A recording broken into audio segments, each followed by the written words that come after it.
prinsip keadilan yang dimana sistem bagi hasil dianggap lebih adil karena keuntungan dan risiko ditanggung bersama. Yang ketiga ada transparansi, yang dimana transaksi di bank syariah cenderung lebih transparan. Dan yang terakhir ada kontribusi sosial, di mana bank syariah berperan aktif dalam kegiatan sosial dan kemasyarakatan. Selain kelebihan, bank syariah sendiri juga memiliki beberapa kekurangan, yang dimana kekurangan bank syariah itu yang pertama ada keterbatasan produk. Pilihan produk dan layanan yang ditawarkan masih terbatas dibandingkan dengan bank konvensional. Yang kedua ada persaingan, dalam menghadapi persaingan yang ketat dengan bank konvensional juga.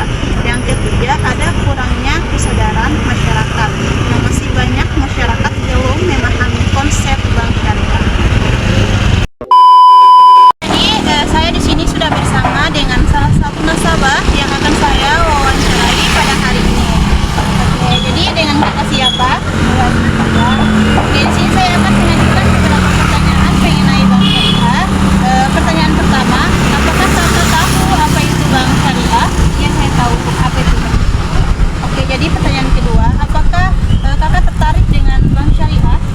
Tertarik sih, saya tertarik dengan bank syariah. Jadi apakah kakak pernah menjadi nasabah di bank syariah? Ya, saya tidak pernah nasabah di bank. Oke, jadi yang terakhir, apakah kakak mengetahui apa kekurangan dan kelebihan dari bank syariah? Saya tidak mengetahui apa kekurangan dan kelebihan dari bank. Oke, jadi itulah wawancara saya pada salah satu nasabah.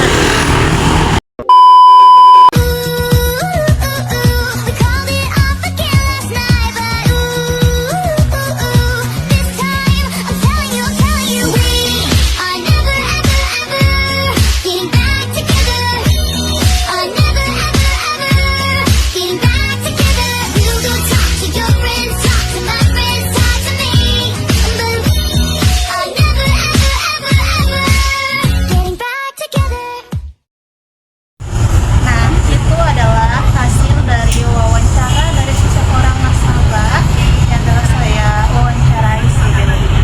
Jadi, dapat saya simpulkan bahwa banyak nasabah yang sudah mengetahui apa itu bank syariah dan tertarik dengan bank syariah. Namun, sedikit yang mengetahui kekurangan dan kelebihan dari bank syariah itu sendiri. Mungkin itu yang menyebabkan pengguna dari bank konvensional lebih banyak daripada bank syariah itu sendiri.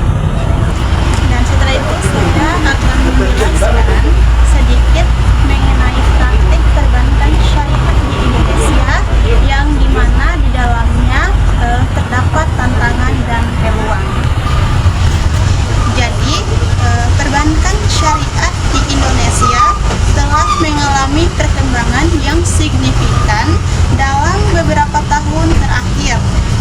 Praktik perbankan syariah di Indonesia didasarkan pada prinsip-prinsip syariah Islam seperti ada 4. Yang pertama itu ada bagi hasil atau mudharabah, yaitu keuntungan dibagi antar bank dan nasabah sesuai dengan kesepakatan. Yang kedua ada jual beli atau murabahah, yaitu transaksi jual beli dengan harga yang jelas dan diketahui kedua belah pihak. Dan yang ketiga ada sewa atau ijarah, karena itu adalah perjanjian sewa menyewa suatu barang atau jasa. Dan yang terakhir ada pinjaman atau qardh, yaitu pemberian pinjaman tanpa imbalan bunga. Produk dan layanan bank syariah di Indonesia. Produk dan layanan yang ditawarkan oleh bank syariah di Indonesia sangat beragam.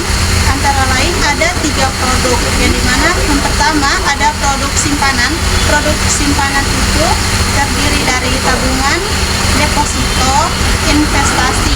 Dan yang kedua ada produk pembiayaan, yang dimana itu ada pembiayaan rumah, kendaraan, modal kerja. Dan yang terakhir ada produk lainnya yang terdiri atas asuransi